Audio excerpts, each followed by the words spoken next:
दोस्तों नमस्कार। मकर राशि वाले मेरे मित्रों, आप सभी का आज के ज्योतिष के इस बेहद ही खास कार्यक्रम में बहुत बहुत स्वागत है। हृदय से अभिनंदन है। दोस्तों बस एक बार मेरी बात मान लो और इस वीडियो को पूरा देख लो, जिंदगी बदल जाएगी, इस बात की गारंटी देता हूँ। क्योंकि यह वीडियो कोई साधारण वीडियो नहीं है, यह वीडियो ईश्वर का आशीर्वाद है और ज्योतिष शास्त्र का आपके लिए वरदान है। और ऐसा हम क्यों कह रहे हैं? क्योंकि आज के इस वीडियो में जो बातें हम आपको बताने जा रहे हैं वे बातें बहुत ही अद्भुत हैं, आपके जीवन को सुधारने वाली हैं। और आप अनजाने में जो गलतियां लगातार करते चले जाते हैं, उन गलतियों को सुधारने की ओर एक कदम है। आज के इस वीडियो में हम आपको बताएंगे स्वर विज्ञान के विषय में।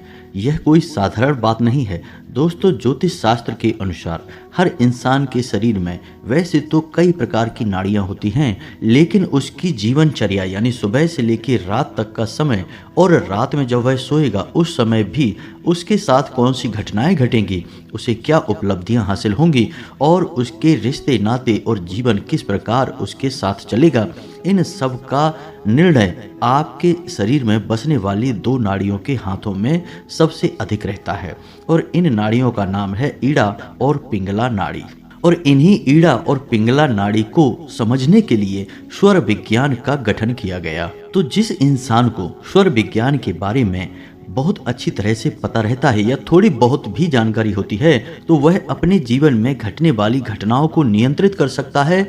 अपने जीवन में जो भी कुछ वह चाहता है सब कुछ हासिल कर सकता है, यहाँ तक कि ईश्वर की कृपा और आशीर्वाद भी प्राप्त कर सकता है। जी हाँ दोस्तों, इसी के साथ साथ हम आपको बताएंगे दो ऐसी चीजों के बारे में जिन्हें आप यदि घर से बाहर निकलते समय अपनी जेब में रखकर निकलेंगे तो निश्चित तौर पर आपकी जीत होगी। जी हाँ दोस्तों, आप लोग जब घर से बाहर निकलते हैं, काम पर जाते हैं, तो आपके मन में हमेशा यह शंका रहती है कि आज आपका दिन कैसा बीतेगा, आज आपके साथ कहीं कोई अनर्थ न हो जाए, कोई ऐसी घटना न घट जाए जिससे आपका जीवन पूर्ण रूप से तहस नहस या बर्बाद हो जाए, या फिर कम से कम शाम तक आपका मूड खराब ना हो जाए। तो ज्योतिष शास्त्र में इन सब बातों का भी बड़ा खूबसूरत और सुंदर समाधान है। इसके कुछ छोटे छोटे उपाय हैं, कुछ छोटी छोटी बातें हैं जिन्हें आप यदि मानकर घर से बाहर निकलते हैं तो आप देखेंगे कि आपके जीवन में परेशानियां तो आएंगी, लेकिन वे बस आपको छू कर चली जाएंगी, आपको बहुत अधिक कष्ट नहीं देगी। दोस्तों यह बात कह देना बिल्कुल सरासर झूठ होगा कि परेशानी आएगी ही नहीं। परेशानियां तो जीवन में आती ही हैं, लेकिन हम अपनी सकारात्मक ऊर्जा और ईश्वर की कृपा और आशीर्वाद से उन परेशानियों को सहने की क्षमता उत्पन्न कर लेते हैं, तो वे परेशानियां हमें ज़्यादा कष्ट नहीं देती, या यूँ कहें कि जान भी नहीं पड़ती हैं। जैसे कि आपने अक्सर यह सुना होगा कि घर से यदि किसी कार्य को करने के लिए बाहर निकल रहे हैं तो कुछ मीठा खाकर बाहर निकलिए, यानी कि दही और शक्कर खाकर बाहर निकलिए। जीवन आपका सुंदर रहेगा, आपके जीवन में उपलब्धियां हासिल होती रहेंगी और आपका मन अच्छा रहेगा, आपकी ऊर्जा सकारात्मक बनी रहेगी। यानी इस छोटे से उपाय को करने मात्र से ही कितना सरलता और कितना उत्तम जीवन का व्यवहार बन जाता है। तो इसी प्रकार कुछ और अन्य बातें हैं जिनके बारे में हम आपको बताएंगे, तो वीडियो को पूरा देखना है, ध्यान से देखना है। और आज के वीडियो में चुन चुन कर हम आपके लिए ऐसी खास महत्वपूर्ण जानकारियां लेकर आए हैं जिनको जानने के बाद और इन जानकारियों को अपने जीवन में शामिल करने के बाद निश्चित तौर पर आपका भाग्य बदल जाएगा, आपका जीवन बदल जाएगा, इस बात की हम गारंटी देते हैं। तो चलिए दोस्तों वीडियो की शुरुआत करते हैं, लेकिन इससे पहले आपसे एक निवेदन है कि कमेंट में पूरे भक्ति भाव के साथ जय मां भद्रकाली अवश्य लिखें। माता का सीधा प्रेम और आशीर्वाद आपको प्राप्त होगा, माता आपके ऊपर कृपा सदा बनाए रखेंगे। दोस्तों एक बात तो आप भी मानेंगे कि यह संसार यूं ही नहीं चल रहा, इस संसार को चलने के पीछे कई नियम हैं, कई संस्कार हैं जिन्हें हम विधि का विधान या ईश्वर के बनाए हुए नियम भी कह सकते हैं। तो इसका मतलब यह हुआ कि जिस इंसान को अपना जीवन सरल बनाना है, उपलब्धियों से भरपूर बनाना है, सुंदर बनाना है, तो सबसे पहले उस इंसान को विधि का विधान या ईश्वर के बनाए हुए नियमों को जानना बहुत आवश्यक है। दोस्तों यह तो बात संसार को चलाने वाले नियमों की हो गई। नियम तो सड़क पर चलने के भी होते हैं, अगर आप नियम तोड़कर सड़क पर चलेंगे तो आपके जीवन में दुख और कष्ट के सिवाय कुछ भी नहीं होगा, क्योंकि हादसे और दुर्घटनाएं आपके जीवन को नर्क बना देंगी। तो इसी प्रकार जीवन को जीने के भी कुछ नियम होते हैं, कुछ विधान होते हैं, उन्हें जानना आपके लिए बहुत आवश्यक है। तो इन्हीं नियमों की श्रृंखला में सबसे पहला और सबसे महत्वपूर्ण नियम जो आपके लिए है, हमारे लिए है, इस संसार के हर एक जीव जंतु के लिए है, वह नियम यह है कि ईश्वर में गहरी आस्था और विश्वास। जी हाँ दोस्तों, कभी भी ईश्वर से अपनी आस्था कम मत होने देना। जब भी जीवन में कष्ट महसूस हो, सच्चे मन से अपने ईश्वर, अपने आराध्य को ध्यान में लेकर आना और अपने कष्टों के बारे में उन्हें बताना। हम गारंटी देते हैं आपके कष्ट कुछ ही समय में कट जाएंगे और कष्ट को सहने की शक्ति आपको प्राप्त हो जाएगी। अपनी इसी बात को आगे बढ़ाते हुए हम आपको एक गुरु शिष्य संवाद बताते हैं, जिसमें कि शिष्य के मन की शंकाओं को गुरु ने कितने प्रेम से, कितने भाव से जरा सी एक बात कहकर दूर कर दिया। यह आप भी जानेंगे तो आपको भी बहुत प्रेरणा प्राप्त होगी। तो एक बार की बात है कि एक शिष्य ने अपने गुरु से प्रश्न किया कि गुरुदेव, आप तो कहते हैं कि जीवन में कष्ट और दुख और सुख सब एक के बाद एक आते ही रहते हैं। जैसे दिन के बाद रात और रात के बाद दिन आता है, वैसे ही जीवन में उतार चढ़ाव आते रहते हैं। आज सुख है तो कल दुख होगा, आज अमीरी है तो कल गरीबी होगी। और जीवन का यह नियम स्वयं ईश्वर के द्वारा बनाया गया है, यानी विधि का विधान है। तो जब जीवन में सुख और दुख एक के बाद एक आने ही हैं, तो फिर हम ईश्वर की भक्ति क्यों करें, भगवान को याद ही क्यों करें। और यदि भगवान को याद करने से हमारे दुख कट जाते हैं, हमारी पीड़ाएं, समस्याएं समाप्त हो जाती हैं, तो फिर विधि का यह कैसा विधान है जो वक्त वक्त पर बदलता रहता है। क्योंकि विधान तो कभी बदलता नहीं है, वह तो हमेशा हर परिस्थिति में एक जैसा रहता है। तो गुरु जी, मेरे मन में इस प्रकार की शंकाएं उत्पन्न होती रहती हैं, कृपया कर इन शंकाओं को दूर करें, क्योंकि इन शंकाओं के चलते ईश्वर के ऊपर मेरा विश्वास डिग रहा है, टिक नहीं पा रहा है। और दोस्तों, हम आपको बताएं कि यह न केवल इस शिष्य के मन में उठने वाली शंकाएं हैं, बल्कि जनसाधारण में अधिकतर लोगों को आपने इस प्रकार की बातें करते देखा होगा कि जीवन में उतार चढ़ाव बने ही रहते हैं, भगवान को याद करने से कुछ नहीं हो जाता, कष्ट नहीं कट जाते हैं। और जो भगवान के बड़े भक्त हैं वे कहते हैं कि भगवान को याद करो, भगवान की भक्ति में डूबे रहो, जीवन के सारे कष्ट कट जाएंगे। तो इस प्रकार की बातों को सुनकर आपके मन में भी विचलन तो उत्पन्न होता ही होगा, आपकी आस्था भी हिलती तो अवश्य होगी। तो गुरु जी के जवाब से आपकी आस्था और मजबूत हो जाएगी, ईश्वर में दृढ़ हो जाएगी। तो सुनिए गुरु जी ने क्या कहा। तो गुरु जी ने कहा कि मेरे शिष्य, यह शंका केवल तुम्हारे मन में उत्पन्न नहीं हो रही, हर उस इंसान के मन में उत्पन्न होती है जो ईश्वर को अच्छी तरह से नहीं जानता, जीवन को और ईश्वर के विधान को भी नहीं समझता। तो अब ध्यान से सुनो, एक उदाहरण से तुम्हारे मन की संपूर्ण शंकाएं दूर हो जाएंगी। मानकर चलो कि एक सड़क है और उस सड़क पर कई सारे गड्ढे हैं और सड़क पर चलना बहुत मुश्किल है, लेकिन बीच बीच में वह सड़क अच्छी भी हो जाती है और गड्ढे समाप्त भी हो जाते हैं। अब तुम उस सड़क पर बैलगाड़ी से सफर कर रहे हो, तो तुम्हारा सफर कितना कष्टदायक, कितना दुष्कर होगा, क्योंकि जब भी सड़क के गड्ढे आएंगे तुम्हारी बैलगाड़ी बहुत अधिक हिलेगी और तुम्हें कष्ट देगी। तुम्हारा सफर धीमा, कष्टदायक और निराशाजनक होगा। बल्कि ठीक इसी के स्थान पर एक और व्यक्ति उसी सड़क से गुजरता है, लेकिन वह बैलगाड़ी में नहीं है, उसके पास एक महंगी कार है और उस कार में वह उस सड़क से गुजर रहा है। तो अब सोच कर देखो कि सफ़र किसका आसान है। कार वाले व्यक्ति का सफ़र कितना आसान है, सुखमय है। हाँ, सड़क पर होने वाले गड्ढों की वजह से उसकी कार थोड़ी बहुत हिलेगी अवश्य, लेकिन उन गड्ढों का कष्ट उससे अधिक महसूस नहीं होगा। थोड़ी बहुत हलचल होगी, लेकिन उसका सफ़र बहुत ही सुविधाजनक, आरामदायक रहेगा। तो सड़क तो एक ही है, सड़क में होने वाले गड्ढे, उतार चढ़ाव सब एक जैसे हैं, लेकिन दो लोग सफ़र कर रहे हैं, एक का सफ़र नरकी है और दूसरे का सफ़र स्वर्ग के समान है।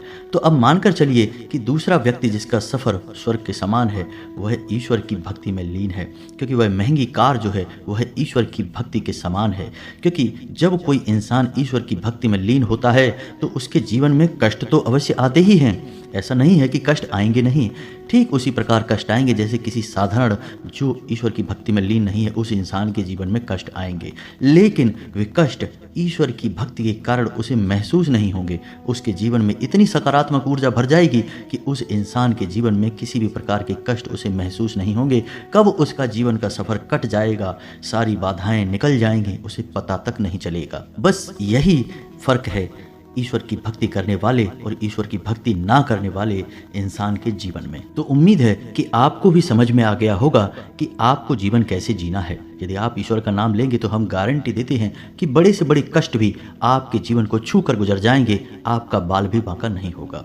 तो दोस्तों, उम्मीद है कि आपको सारी बातें अच्छी तरह से समझ में आ चुकी होंगी।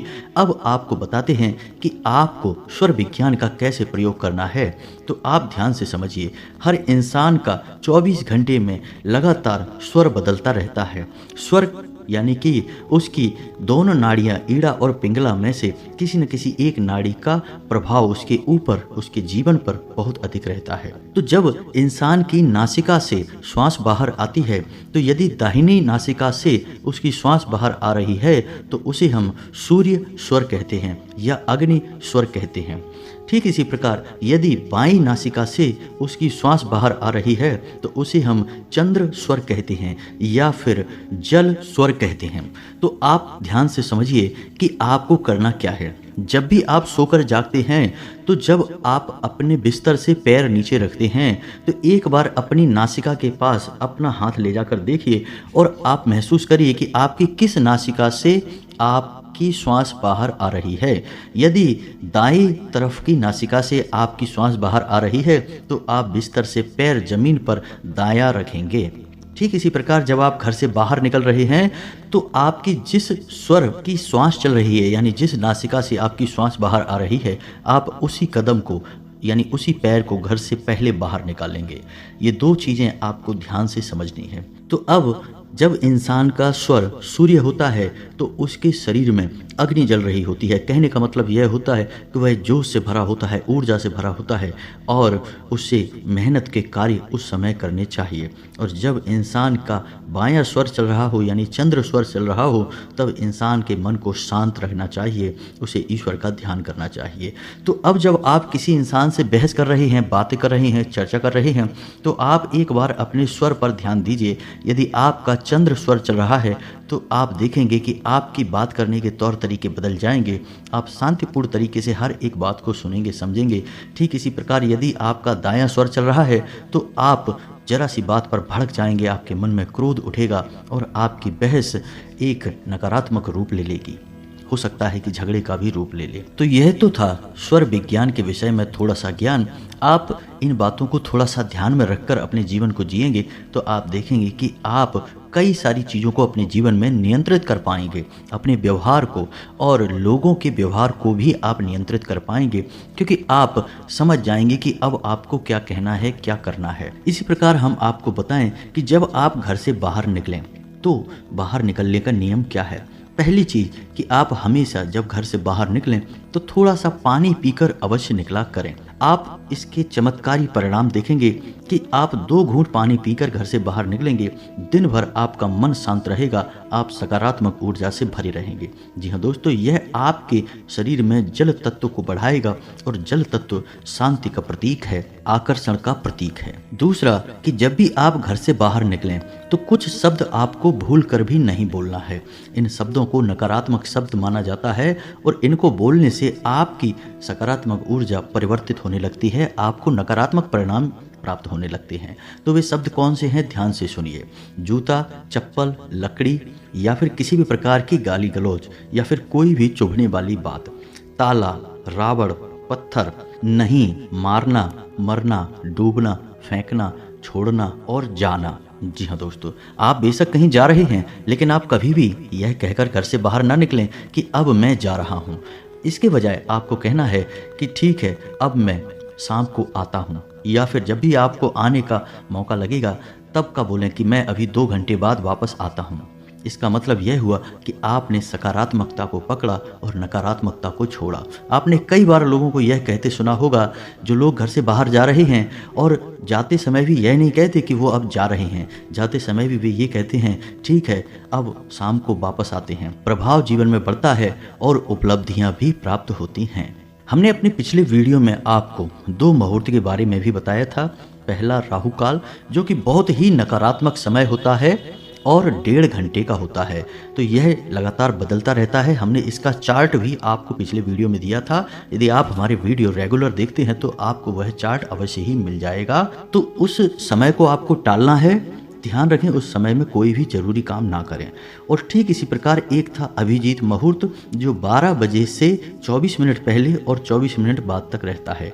अभिजीत मुहूर्त में ही आप कोई भी महत्वपूर्ण कार्य करें। इन मुहूर्तों को आपको विशेष ध्यान देना है दोस्तों। अगला कि जब भी आप घर से बाहर निकलें तो आप हनुमान जी के भाई गतिमान का मन में स्मरण करके बाहर निकलें। गतिमान आपके हर एक मन के भाव को शुद्ध करेंगे, आपके घर से बाहर निकलने के मकसद को हल करेंगे और आपको चमत्कारी परिणाम प्राप्त कराएंगे। जी हाँ दोस्तों, तो आप एक बार मन में गतिमान बोलते हुए घर से बाहर निकलें और आप देखेंगे कि आपका जीवन कैसे बदलता है। इसी प्रकार दोस्तों, जब आप घर से बाहर निकलें तो अपनी जेब में एक लौंग का जोड़ा रखकर अवश्य निकला करें। आप हर समय जब भी बाहर निकलें लौंग का जोड़ा निश्चित तौर पर अपनी जेब में रखकर निकलें। और जब आप वापस अपने घर में प्रवेश करें तो लौंग के उस जोड़े को पीठ के पीछे, यानी कि पीछे मुड़कर नहीं देखना है, पीठ के पीछे फेंक दें और सीधे घर में प्रवेश कर जाएं। यह बहुत ही शक्तिशाली उपाय है दोस्तों, आप इसको करके देखिए। आप देखेंगे कि यदि आपका मूड खराब भी होगा तो घर में प्रवेश करते ही आपका मूड अच्छा हो जाएगा और जो थोड़ी बहुत नकारात्मकता आपके साथ घूम भी रही थी या आपने सोखी भी थी, वह भी घर के बाहर ही रह जाएगी। आपके घर का माहौल स्वर्ग जैसा सुंदर हो जाएगा। जी हाँ दोस्तों, और आप जब अपने घर से बाहर निकलें तो 2 बातों का और भी ख्याल रखें कि आप गलती से भी किसी महिला का अपमान ना करें, ना ही किसी के साथ बहस करें। दूसरा कि गलती से भी अपने पितृ पूर्वजों के लिए मन में या फिर अपने मुख में कोई भी नकारात्मक बात ना निकालें। इसके बजाय आप अपने पितृ पूर्वजों को धन्यवाद अवश्य दें, क्योंकि हो सकता है कि आपको ऐसा लगता हो कि आपके पुरखे पूर्वजों ने आपके लिए किया ही क्या है, लेकिन आपकी देह, आपका जीवन सब आपके पितरों की ही देन है। तो कम से कम आप अपने इस जीवन और अपनी इस देह के लिए तो अपने पितरों को धन्यवाद अवश्य करें। आप देखेंगे कि आपके जीवन में कोई नकारात्मकता रहेगी नहीं, आपके पितर बहुत ऊर्जावान होंगे और आपको आशीर्वाद देंगे।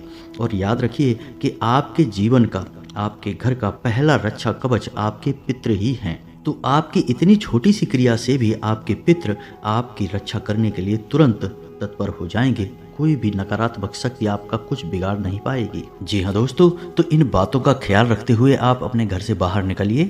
आपके काम निश्चित तौर पर बनेंगे, आपका जीवन सुंदर और सरल होगा।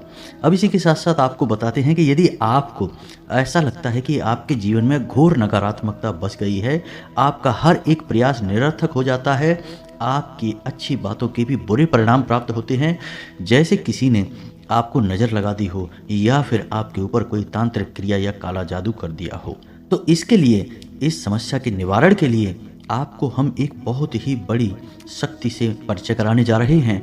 आप इस शक्ति का लाभ ले सकते हैं, साथ ही साथ आप इस शक्ति का एक ताबीज स्वयं ही भरकर अपने लिए तैयार कर सकते हैं। इसके लिए आपको किसी पुजारी, पंडित या तांत्रिक की आवश्यकता नहीं है, आप स्वयं ही इसके लिए अपना उपचार कर सकते हैं। और इस ताबीज को आप हमेशा अपने शरीर से लगा कर रखेंगे और आप देखेंगे कि आपकी घोर नकारात्मकता भी आपका कुछ बिगाड़ नहीं पाएगी और आपका जीवन निश्चित तौर पर बदल जाएगा। तो दोस्तों ध्यान से सुनिए, आपको करना क्या है। इस मंत्र का जो हम आपको बताने जा रहे हैं, इसे नवाड़ मंत्र कहा जाता है और इस मंत्र में 9 देवियों की संपूर्ण शक्ति समाहित होती है। वैसे यह मंत्र माँ दुर्गा को समर्पित है, लेकिन माँ दुर्गा के अंदर संपूर्ण देवियों की शक्तियाँ समाहित हैं। तो इस मंत्र के हर एक अक्षर में हर एक देवी का स्मरण किया जाता है। तो यह मंत्र आप यहीं से समझ चुके होंगे कि कितना शक्तिशाली है। तो मंत्र को हम आपके लिए बोलने जा रहे हैं, आप इस मंत्र को ध्यान से सुने और यह मंत्र आपके मोबाइल की स्क्रीन पर भी दिखाई देगा, तो आप इसे नोट भी कर सकते हैं। तो मंत्र कुछ इस प्रकार है, ओम ऐं ह्लीं क्लीं चामुंडाय विच्चे। जी हाँ दोस्तों, मंत्र बहुत साधारण है, आराम से याद हो जाएगा। आप इस मंत्र को दोबारा फिर से सुने, ओम ऐं ह्लीं क्लीं चामुंडाय विच्चे। जी हाँ दोस्तों, तो इस मंत्र को आपको 108 जाप करना है, यानी एक माला जाप करना है। तो आप किसी भी शुक्रवार के दिन से पूरे विधि विधान के साथ इस मंत्र का जाप शुरू कर सकते हैं। पूरे 9 दिनों तक आपका यह जाप चलेगा। जाप करते समय आपको एक ताबीज अपनी पूजा घर में रखना है, माँ दुर्गा की फोटो के पास रखना है। साथ ही साथ आपको कागज पर इस मंत्र को 9 बार लिखना है। छोटे से कागज़ पर छोटे छोटे अक्षरों में आपको 9 बार इस मंत्र को लिखना है और इस कागज़ को भी आपको माँ दुर्गा की फ़ोटो के नीचे रखना है। 9 दिनों तक लगातार आपको एक माला जाप करना है और जब 10वें दिन आप इस मंत्र का दशांश हवन करने के बाद आप देखेंगे कि यह मंत्र जागृत हो चुका है। और जब यह मंत्र जागृत हो जाएगा तो आपको उसी ताबीज़ में जो आपने माँ दुर्गा की फ़ोटो के पास रख रखा था, उसी ताबीज़ में उस कागज़ को छोटा सा रोल बनाकर उसके अंदर भर देना है और उस ताबीज़ को पूरे भक्ति भाव के साथ अपने दाहिने अंग पर बांध लेना है। अपनी भुजा पर बांध सकते हैं, भुजा पर ही बांधे या अपने गले में भी पहन सकते हैं। आपके शरीर से यह ताबीज़ लगा रहना चाहिए, चिपका रहना चाहिए। आप देखेंगे कि घोर से घोर नकारात्मकता भी धीरे धीरे कटने लगेगी और आपका जीवन जहां नर्क बना हुआ था वहां आपके जीवन में संपूर्ण सकारात्मक बदलाव शुरू हो जाएंगे। दूसरे ही दिन से आप इसका प्रभाव महसूस करेंगे। यदि आपको इस मंत्र के बारे में और विशेष जानकारी चाहिए, गहराई से इस विधान को समझना है कि कैसे ताबीज़ भरनी है और कैसे पूरा पूजा पाठ का क्रम चलता है, तो आप हमें कमेंट करें। हम आपको इसके बारे में विस्तार से एक वीडियो बनाकर दे देंगे। फिर आप स्वयं ही अपनी ऊपर होने वाली नकारात्मक क्रियाओं से छुटकारा प्राप्त कर सकते हैं, स्वयं ही अपने जीवन में बड़े बदलाव ला सकते हैं। आपको किसी की आवश्यकता नहीं है। तो उम्मीद है कि वीडियो में बताई गई बातें आपको समझ में आई होंगी, अच्छी लगी होंगी। आप इन्हें अपने जीवन में आजमाएंगे और आपका जीवन बदलेगा। इसी आशा के साथ, इसी उम्मीद के साथ आज की इस वीडियो को विराम देते हैं। कमेंट में पूरे भक्ति भाव के साथ जय माँ भद्रकाली अवश्य लिखें। माता आपके ऊपर कृपा बनाए रखेंगी। मिलते हैं अगले ज्ञानवर्धक वीडियो में। तब तक के लिए धन्यवाद। जय माता की।